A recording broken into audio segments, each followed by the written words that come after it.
Hello everyone, this is Pratibha. Welcome back to my channel believe to learn. तो friends, जैसा कि मैंने आप सभी को प्रॉमिस करा था कि मैं आपको यूपीटी जीटी पीजीटी की सब्जेक्ट वाइज बेहतर टेस्ट सीरीज़ प्रोवाइड करूंगी, तो उसी क्रम में आज मैं कॉमर्स का नेक्स्ट पार्ट आप सभी के लिए लेकर आई हूं।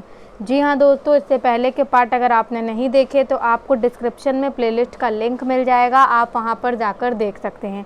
तो आज हम कुछ बेहतर 25 क्वेश्चंस को डिस्कस करेंगे। आप मुझे ज़रूर बताइएगा कि आपके कितने क्वेश्चन सही हुए। फिर भी अगर कोई कमी रह जाती है तो आप हमें कमेंट कर सकते हैं, और अगर हमें वो कमी लगेगी कि हाँ आपकी बात सही है तो उससे रिलेटेड हम कमेंट को पिन कर देंगे। तो चलिए देख लेते हैं हम दोस्तों। जैसा कि आप देख पा रहे हैं, आज का पहला क्वेश्चन है accounting standard AS2 on valuation of inventories which was originally issued in 1981 was revised in the year.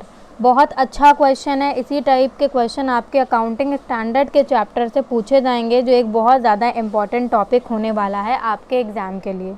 तो इसमें पूछा गया है कि जो अकाउंटिंग स्टैंडर्ड 2 है on the valuation of inventories, मतलब 2 है किसके लिए है, ये वैल्यूएशन ऑफ इन्वेंट्री के लिए है, जो कि ओरिजिनली इशू हुआ था 1981 में, लेकिन उसको फिर से रिवाइज करा गया किस ईयर में। आपको बताना है 1998 में, 1999 में, 2002 में, या it has not been revise, या इसको रिवाइज नहीं करा गया है। तो इसका करेक्ट आंसर आपको देना है। इसका करेक्ट आंसर बी होगा, इसको आपका 1999 में फिर से रिवाइज करा गया। ओके, नेक्स्ट देख लेते हैं। और ये अकाउंटिंग स्टैंडर्ड के इतने बेहतर क्वेश्चन हैं जिससे एक दो क्वेश्चन तो फंसने ही फंसने, आप मान कर चलिए। ठीक है, तो इसके लिए मैं आपको 4-5 सीरीज़ दे दूंगी, ताकि अकाउंटिंग स्टैंडर्ड से अगर आप सिर्फ इस वीडियो से पढ़ लेंगे तो भी आपको 2 से 3 क्वेश्चन इसके मिल जाएंगे। आगे बात करते हैं accounting standard AS6, accounting standard 6 की बात कर रही है on depreciation accounting. Accounting standard 6 किससे रिलेटेड है, डेप्रिसिएशन अकाउंटिंग से। ये कब रिवाइज हुआ, क्योंकि ये कई बार ऐसे सवाल पूछे जाते हैं 1994 में, 1999 में, 2001 में, या 2002 में। तो आपका क्वेश्चन नंबर 2 का करेक्ट आंसर होगा 1994 में इसको रिवाइज करा गया था, अकाउंटिंग स्टैंडर्ड 6 को। ठीक है, फिर बात करेंगे हम accounting standard 6 on depreciation accounting, जो है applies to all depreciable asset, मतलब जितनी भी वो सारी एसेट जिनमें डेप्रिसिएशन लगता है। तो जो अकाउंटिंग स्टैंडर्ड 6 है, जो डेप्रिसिएशन अकाउंटिंग से रिलेटेड है, वो किस पर अप्लाई होता है, सारी डेप्रिशिएबल एसेट पर अप्लाई होता है। लेकिन सारी डेप्रिशिएबल एसेट पर अप्लाई होता है, लेकिन ऐसी कौन सी चीज़ है जिस पर अप्लाई नहीं होता, बिल्डिंग पर, फर्नीचर पर, गुडविल पर, प्लांट पर। मैं आपको क्वेश्चन समझाते भी चल रही हूँ, क्योंकि अगर आप हिंदी मीडियम के हो तब भी आपको फ़ायदा मिले। तो इसका करेक्ट आंसर आपका गुडविल होगा, कि गुडविल को छोड़कर गुडविल पे क्या लगता है ये आप हमें बताएंगे। डेप्रिसिएशन ही जैसा कुछ होता है जो लगता है, वो आप हमें कमेंट में बताएंगे। नेक्स्ट हम देख लेते हैं क्वेश्चन नंबर 4। देख सकते हैं आप स्क्रीन पर question number 4, accounting standard 9 on revenue recognition. Accounting standard 9 is related to revenue recognition. ये क्या है, ये रिकमेंडेटरी है, मतलब रिकमेंडेशन प्रोवाइड करता है। ये मैंडेटरी है, was recommendatory but now it has been made mandatory. पहले रिकमेंडेटरी था लेकिन अब मैंडेटरी हो गया, मतलब पहले एक रिकमेंडेशन देने का काम करता था, अब लेकिन मैंडेटरी हो गया, कंपलसरी हो गया है।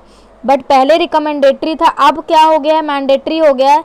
पहले मैंडेटरी था बट अब रिकमेंडेटरी हो गया है। जल्दी से बताइए, क्योंकि बच्चों वाले सवाल नहीं पूछे जाएंगे कि भाई अकाउंटिंग स्टैंडर्ड 9 किससे रिलेटेड है, तो रट लिया आपने। कभी कभी ये भी पूछ लेगा, तो वो क्वेश्चन का आंसर आपको क्वेश्चन में ही दिया है, बस आपको ये बताना है कि है क्या। तो आपका क्वेश्चन नंबर 4 का करेक्ट आंसर सी होगा, कि पहले ये रिकमेंडेटरी था बट अब ये क्या हो गया, मैंडेटरी हो गया। आगे बात करेंगे 5 की। 5 आप देख पा रहे हो, accounting standard 2 on valuation of inventory. अभी आप पीछे देखे, should be applied in accounting for inventories. Apply होना चाहिए इन अकाउंटिंग फॉर इन्वेंट्रीज। क्या क्या चीज़ें हैं, शेयर और debenture held as stock in trade, जो कि एक स्टॉक की तरह, एक स्टॉक इन ट्रेड की तरह शेयर एंड डिबेंचर हेल्ड हुए हैं, उनके लिए।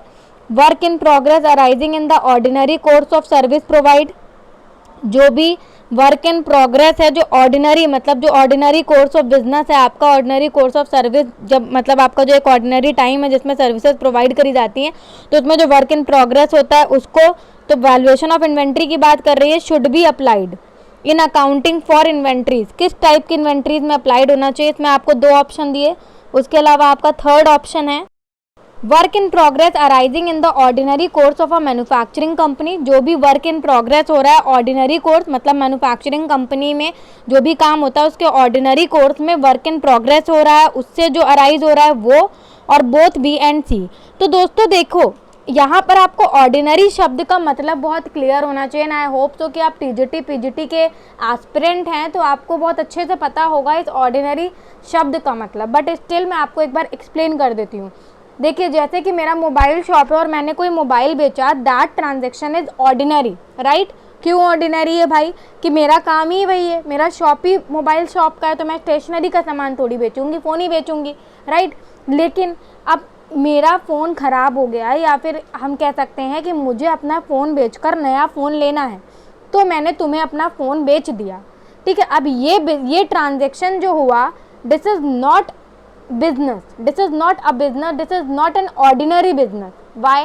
क्योंकि ये मेरा रोज़ का काम रोज़ थोड़ी करती हूँ कि आज मोबाइल बेचा फिर ख़रीद लिया, फिर बेचा फिर ख़रीद लिया, राइट। ये तो एक सिचुएशन के उस पे हो गया, राइट, कि मुझे मोबाइल अपना दूसरा लेना था इसलिए मैंने अपना मोबाइल बेच दिया, तो वो ऑर्डिनरी नहीं था। ऑर्डिनरी क्या है, जो आपका जैसे जिस चीज़ की भी कंपनी है उसमें जो रेगुलर बेसिस पे आपका काम हो रहा है, जो आपका काम ही है, जो आपका धंधा ही है एक तरीके से, तो वो आपके लिए ऑर्डिनरी कोर्स हो गया। तो ordinary course of a manufacturing company में जो वर्क इन प्रोग्रेस अराइज हो रहा है, ठीक है, जो वर्क इन प्रोग्रेस हो रहा है उसको निकालेंगे, या सारी चीज़ें आपसे पूछी गई, तो इसका करेक्ट आंसर भी यही होगा, सी होगा, ठीक है। आई होप सो कि आपको इतनी बात क्लियर हो गई होगी। नेक्स्ट क्वेश्चन 6 भी बहुत अच्छा क्वेश्चन है। इन्वेंट्री एज पर अकाउंटिंग स्टैंडर्ड 2 से बहुत क्वेश्चन पूछे जाते हैं। आर एसेट, इन्वेंट्री एज पर अकाउंटिंग स्टैंडर्ड 2 आर एसेट। कौन सी एसेट है? Held for sale in the ordinary course of business. Same बात, देखो सेम बात बोली कि ऑर्डिनरी कोर्स ऑफ बिजनेस में सेल के लिए रखा गया उसको। ऑर्डिनरी कोर्स ऑफ बिजनेस में मतलब कि आपका जो आपका बिजनेस ही है उसमें आप मतलब एसेट जो है उसको बेच खरीद रहे हो आप, ठीक है, वो डेली का आपका बिजनेस है, ऑर्डिनरी कोर्स है। दूसरा, in the process of production for such sale, या फिर ऐसी सेल के लिए आप जब प्रोसेस में हो प्रोडक्शन के लिए, मतलब आप ऐसी सेल के लिए जो ऑर्डिनरी कोर्स ऑफ सेल है आपकी, उसके लिए आप प्रोडक्शन के प्रोसेस में हो। In the form of raw material और supply to be consumed in the process of production, या वो एसेट्स आती हैं, वो इन्वेंट्रीज आती हैं जो कि इन the form of raw material हो या सप्लाईज के फॉर्म में हो, जो कंज्यूम होनी है इन द प्रोसेस ऑफ प्रोडक्शन के प्रोसेस में उसको कंज्यूम किया जाना है, या सारी चीज़ें। तो आपका 6 का जो करेक्ट आंसर डी होगा, इसमें सारे आएंगे। जो इन्वेंट्री होगी as per accounting standard 2 are assets. वो कौन सी एसेट्स हैं? जो इन्वेंट्री है, देखिए इन्वेंट्री भी एक एसेट है, ठीक है, तो इन्वेंट्री जो है तुम्हारी एज पर अकाउंटिंग स्टैंडर्ड 2, वो कौन सी एसेट्स हैं? जो कि ऑर्डिनरी कोर्स ऑफ बिजनेस में बेचने के लिए रखी गई हूँ, जो कि इन द प्रोसेस ऑफ प्रोडक्शन हो फॉर सच सेल, जो कि किसी भी रॉ मटेरियल या सप्लाई के फॉर्म में हो, जब जो कि इन the process of production use होनी है, तो ये सारी चीज़ें आएंगी इसमें, ठीक है। मैंने इसको ज़्यादा डिटेल में इसलिए बताया क्योंकि बहुत लोग क्वेश्चन नहीं समझ पाते और इसी वजह से वो आंसर भी करेक्ट नहीं दे पाते, और हम चाहते हैं कि आप आंसर को, क्वेश्चन को सब समझते हुए चलिए। एज पर accounting standard 2 inventory should be valued at cost of inventory, not realisable value, no cost और net realisable value whichever is lower, and as per FIFO method. तो आपको बताना है कि जो अकाउंटिंग स्टैंडर्ड 2 इन्वेंट्रीज है वो किस पर वैल्यू, इसका वैल्यूएशन किस पर होना चाहिए? आपका कॉस्ट ऑफ इन्वेंट्री पर, नेट रिलाइजेबल वैल्यू पर, कॉस्ट और नेट रिलाइजेबल वैल्यू पर, विच एवर इज लोअर, या फिर फीफो मैथड पर। तो क्वेश्चन नंबर 7 का सही आंसर आपका सी होगा, कॉस्ट और net realisable value whichever is lower, ये इसका करेक्ट आंसर होगा। फिर बात करते हैं क्वेश्चन नंबर 8 की। Cost of inventories comprise of, inventories की कॉस्ट में क्या क्या चीज़ें आती हैं? कॉस्ट ऑफ परचेज आता है, कॉस्ट ऑफ कन्वर्जन आता है, फ्रेट इनवर्ट्स आता है, आपका ड्यूटीज एंड टैक्सेस आते हैं। एज पर accounting standard which of these are included in the cost of inventory, इनमें से क्या इन्वेंट्री में इंक्लूड करा जाता है? Only 1, 1 and 2, 1, 2 and 3, 1, 2, 3 and 4। तो आपका क्वेश्चन नंबर 8 का करेक्ट आंसर डी होगा। चारों ही आते हैं, कॉस्ट ऑफ परचेज भी आता है, कॉस्ट ऑफ कन्वर्जन भी आता है, फ्रेट इनवर्ड्स भी आता है, आपका ड्यूटीज एंड टैक्सेस भी आते हैं। अगर आपको मेरी स्पीड फास्ट लग रही हो तो आप वीडियो को पॉज करके क्वेश्चन को एक बार फिर से देख लें और उसके बाद आप आंसर देकर आंसर को सुनें। आप क्वेश्चन नंबर 9 देख लेते हैं। Following items are given, merchandise purchase by retailer and held for resale, finish good produce, मतलब मर्चेंडाइज परचेज करी गई रिटेलर के द्वारा और उसको रीसेल के लिए रखा गया, फिर से सेल करने के लिए रखा गया। फिनिश गुड को प्रोड्यूस करा गया। Machinery spare for fixed asset, machinery जो बची हुई है, स्पेयर्स, मशीनरी के जो स्पेयर्स बचे हुए हैं फॉर फिक्स्ड एसेट। और कंप्यूटर सॉफ्टवेयर जिसको रीसेल के लिए रखा गया है। Loose tool awaiting in the production process, जो लूज टूल्स हैं जो कि मतलब अवेट रह गए हैं in the use, awaiting use in the production process. ठीक है, तो ये सारी चीज़ें आपको दिए गए हैं। अब आपको बताना है कि इन्वेंट्री में क्या क्या इनकम पास होगा। 1 और 2, 1 2 3 4, 1 2 3 5, 2 3 4 5, 1 2 4 5। तो इसका आंसर दीजिए। आप एक बार इसको वीडियो को पॉज करके फिर से देख लीजिए, ठीक है, ताकि आपको क्वेश्चन समझ में आए। तो डी इसका सही आंसर होगा 1 2 4 5। ये सभी चीज़ें जो हैं वो आपकी इन्वेंट्री में आएंगी।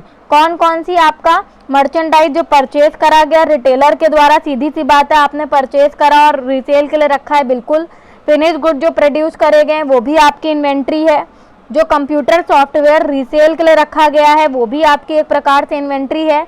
जो लूज टूल है जो कि इन the production process awaiting use के लिए हैं, ठीक है, वो भी आपका इन्वेंट्री में आएगा। बट जो मशीनरी के स्पेयर्स हैं फिक्स्ड एसेट के लिए, वो आपका स्पेयर्स में नहीं आएगा। तो डी इसका करेक्ट आंसर होगा। फिर बात करते हैं क्वेश्चन नंबर 10 की, ठीक है। 10 है आपका cost of conversion of inventory include. Inventory को कन्वर्ट करने का जो कॉस्ट है उसमें क्या क्या चीज़ें आती? Cost of material and direct labour, आपका only direct labour and variable overhead, direct labour and proportionate fixed और variable overhead, cost of direct labour and fixed overhead. कहने का मतलब क्या है कि इन्वेंट्री को कन्वर्ट करने का कॉस्ट में क्या क्या आता है? मटेरियल का कॉस्ट और डायरेक्ट लेबर आता है, केवल डायरेक्ट लेबर आता है या वेरिएबल ओवरहेड आते हैं? डायरेक्ट लेबर और प्रोपोर्शनेट फिक्स्ड और वेरिएबल है ओवरहेड दोनों आते हैं, और कॉस्ट ऑफ डायरेक्ट लेबर और फिक्स्ड ओवरहेड दोनों आते हैं। जल्दी से बताइए। अच्छा क्वेश्चन है ये, क्वेश्चन होगा, इसका आंसर सी होगा। इसमें डायरेक्ट लेबर आता है और प्रोपोर्शनेट फिक्स्ड और वेरिएबल ओवरहेड जो है वो भी आते हैं, ठीक है। फिर बात करेंगे net realisable value for the purpose of inventory valuation. मैंने फिर बोला अगर आपको स्पीड ज़्यादा लगे तो आप वीडियो को पॉज करके फिर से एक बार देख लो, क्वेश्चन को समझ लो। क्वेश्चन समझना is very very very important, because commerce में आपको रटने वाला कुछ नहीं मिलेगा। कॉमर्स में आपको सारी चीज़ें कॉन्सेप्चुअल मिलेंगी जब आपने कॉन्सेप्ट समझे होंगे, ठीक है। तो net realisable value for the purpose of inventory valuation is estimated selling price loss, estimated cost of completion and selling expenses, estimated selling prices loss, trade discount. यहाँ पर देखो दिया गया कि जो नेट रियलाइजेबल वैल्यू है for the purpose of inventory valuation वो क्या है? एस्टिमेटेड सेलिंग प्राइस है, एस्टिमेटेड सेलिंग प्राइस लेस होगा, लॉस नहीं होगा यहाँ पर, less estimated cost of completion and selling expenses. जो आपका एस्टिमेटेड सेलिंग प्राइस है उसमें से लेस कर लिया estimated cost of completion and selling expenses. Estimated selling price में लेस कर लिया आपने ट्रेड डिस्काउंट, ठीक है। उसके अलावा आपका नेक्स्ट है, नेक्स्ट मैं आपको ऑप्शन दिखा देती हूँ यहाँ पर, estimated selling price less estimated profit और आपका नेट सेलिंग प्राइस। जल्दी से बताइए, ठीक है। यहाँ पर लॉस उन्होंने लिख दिया, लेस होगा। तो सही आंसर आपका 11 का आपका सही आंसर जो है वो ए होगा। आपका 11 का जो सही आंसर है ए होगा, जो आपने सबसे पहले पढ़ा था, ठीक है। आपका सबसे पहले आपने क्या देखा था? Estimated selling price less estimated cost of completion and selling expenses. जो आपका एस्टिमेटेड सेलिंग प्राइस था उसमें से आपने लेस करा estimated cost of completion and selling expenses. इन दोनों को जब आप माइनस करोगे तो आपकी नेट रियलाइजेबल वैल्यू जो है वो for the purpose of inventory valuation निकल आएगी, ठीक है। फिर बात करते हैं, फिर बात कर लेते हैं क्वेश्चन नंबर, आपका क्वेश्चन नंबर हो गया 12।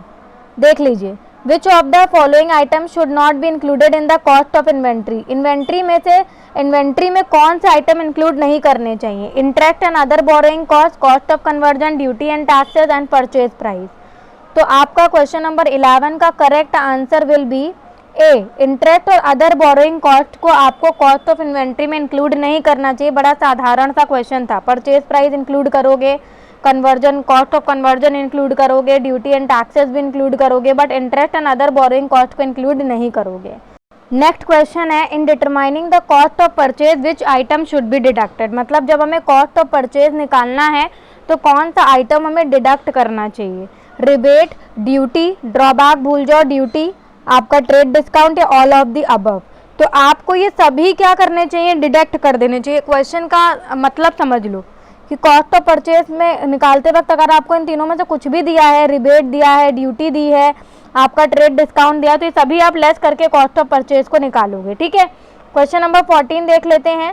For the purpose of their inclusion in the cost of conversion, fixed cost are included in the valuation of inventory based on. अब देखो, जब हमें कॉस्ट में कॉस्ट ऑफ कन्वर्जन को इंक्लूड करना, मतलब देखिए, for the purpose of their inclusion in the cost of conversion, fixed cost are included in the valuation of inventory based on.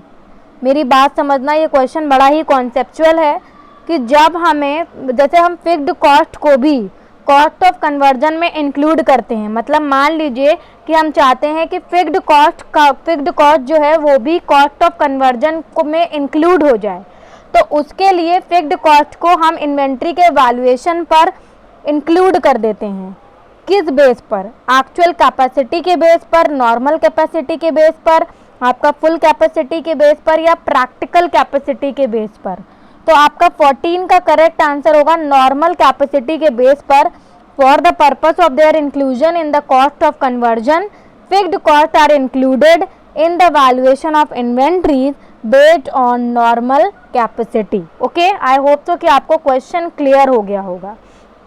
फिर देखो, which of the following item should be included in the cost of inventories. इनमें से कौन सा ऐसा item है जो cost of inventory में इंक्लूड होना चाहिए। नॉट नहीं लिखा है, शुड बी। अब normal waste of material, normal waste of material, administrative expenses, selling and distribution expenses.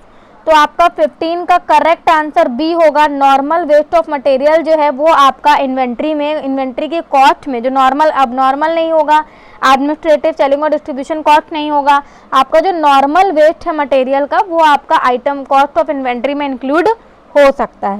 Next question है, some of the item related to the cost of inventories are storage cost, abnormal amount of wasted material, labour and production cost, आपका interest on borrowing cost and purchase cost of inventory. अब आपसे पूछा है, ये question बहुत technical है, आपको ऊपर दिया गया है कि ये आइटम्स हैं जो कॉस्ट ऑफ इन्वेंट्री से रिलेटेड हैं, और नीचे पूछ लिया कि which of the above item, जितने भी आइटम दिए हैं वो are excluded from the cost of inventory. मतलब वो इनमें से कौन सा आइटम है जो कॉस्ट ऑफ इन्वेंट्री में नहीं आता है, नहीं आता है मतलब एक्सक्लूडेड है। तो सीधी सी बात है, आपको सही आंसर चूज करना है। आप यहाँ, अगर आपने नीचे वाला एक्सक्लूडेड शब्द ना देखते तो क्या होगा, आपका क्वेश्चन तुरंत गलत हो जाएगा। क्यों? क्योंकि आप क्या मानेंगे कि यहाँ पर ये पूछ रहे हैं कि कौन सा आइटम जो कॉस्ट ऑफ इन्वेंट्री से रिलेटेड है। ठीक है, यहाँ पर आप ये सोचते, लेकिन जबकि यहाँ पर तो उन्होंने क्या दिया, एक स्टेटमेंट दिया है और क्वेश्चन उन्होंने नीचे पूछा है कि which of the above item are excluded from the cost of inventory. 1, 1, 2, 1, 2, 3, 1, 2, 3, 4। तो इसका सही आंसर जो आपका होगा वो सी होगा। क्यों? 1, 2, 3। देखिए, अभी मैंने बताया स्टोरेज कॉस्ट तो नहीं आएगा आपका, अभी मैंने बताया कि आपका abnormal amount of wasted material भी नहीं आएगा, लेबर और अदर प्रोडक्शन कॉस्ट भी नहीं आएगा, बोरिंग कॉस्ट भी नहीं आएगा, इंटरेस्ट ऑन बोरिंग कॉस्ट। आपका परचेज जो आपने इन्वेंट्री खरीदी वो आ जाएगा। अगर आपने नीचे वाला ना देखा होता तो आप किस पे टिक कर देते? ए पर टिक कर देते, क्योंकि आप कहते, सॉरी ए पर नहीं टिक करते, आप किस पर टिक करते? आपको तो क्वेश्चन ही गलत लगता है ये कि भाई परचेज कॉस्ट ऑफ इन्वेंट्री नहीं आएगा, मतलब ये इन्वेंट्री आ रहा है परचेज कॉस्ट ऑफ इन्वेंट्री, तो हमको केवल 4 मिलना चाहिए, तो आप टिक कर देते, लेकिन गलत हो जाएगा क्योंकि यहाँ पर पूछा गया कि इन आइटम्स में से आपको कौन से आइटम लग रहे हैं जो एक्सक्लूडेड हैं, जो कॉस्ट ऑफ इन्वेंट्री में नहीं आते। तो आपका सही आंसर सी होगा, 1, 2, 3। फिर बात करते हैं 17 की। Accounting standard 6 on depreciation accounting apply to all depreciable asset. अभी ऊपर करके आए, कौन सा है? अब देखो यहाँ पर इन्होंने, आप अभी देखते गुडविल मत लगा देना, आप पहले सारा ऑप्शन देख लो। गुडविल नहीं आता अकाउंटिंग स्टैंडर्ड 6 के हिसाब से डेप्रिसिएबल एसेट्स में, लाइफ स्टॉक नहीं आता, land unless it has limited value, all of the above. तो आपका इसका सही आंसर आपको समझ में आ गया होगा, गुडविल ही होगा। ठीक है, मैंने आपको सिर्फ कंफ्यूज करने के लिए कहा, क्योंकि आप बहुत सारे बच्चे इस तरीके के ऑप्शन देखकर क्या करेंगे, ऑल ऑफ दी अबव पे टिक कर देंगे, बट बिल्कुल गलत है, यहाँ पर गुडविल इसका करेक्ट आंसर होगा। ठीक है, आगे बात करते हैं 18 का। Depreciable amount of a depreciable asset is depreciated value, book value, historical value और रिप्लेसमेंट कॉस्ट। जो डेप्रिशिएबल अमाउंट होता है, कोई भी जो डेप्रिशिएबल एसेट जिसमें डेप्रिसिएशन लगना है, उसका जो डेप्रिशिएबल अमाउंट होता है वो इसकी डेप्रिशिएटेड वैल्यू होती है, बुक वैल्यू होती है, हिस्टोरिकल वैल्यू होती है और रिप्लेसमेंट कॉस्ट होती है। जल्दी से बताइए। तो आपका 18 का करेक्ट आंसर सी होगा, इसकी हिस्टोरिकल कॉस्ट होती है। ठीक है, आगे बात कर लेते हैं, देख लेते हैं जल्दी से। क्वेश्चन नंबर 19 देख लेते हैं, अच्छा सा क्वेश्चन है। देखिए, which of the following factor usually is not to be considered for computing the depreciation charge in the accounting period.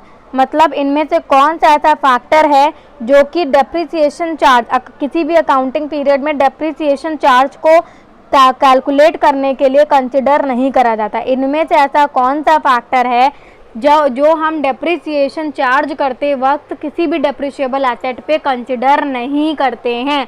आपका historical cost, maintenance cost of asset, expected useful life of the asset या expected residual value of the asset.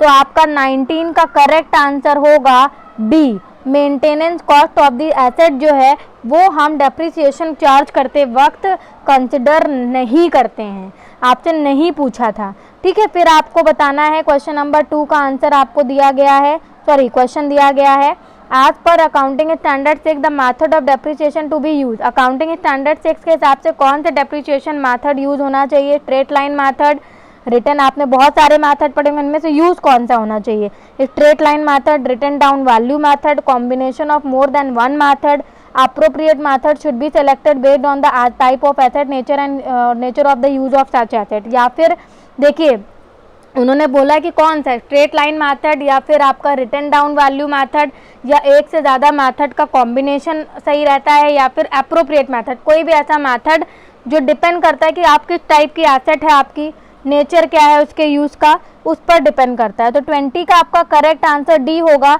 सीधी सी बात है कि कोई भी accounting standard जो है हमारा वो इस तरीके का रिजिड नहीं है कि आपको यही मेथड इस्तेमाल करना है, क्योंकि अगर वो रिजिड होगा तो बाकी अदर मेथड बने ही क्यों हैं। अगर पहले ही बोल दिया कि भाई आपको यही इस्तेमाल करना है तो अदर मेथड बनेंगे ही नहीं। तो इसीलिए आपको अप्रोप्रिएट मेथड यूज़ करना है जो आपके टाइप ऑफ एसेट पे डिपेंड करता है। ठीक है, फिर आपको बात करनी है क्वेश्चन नंबर 21 की।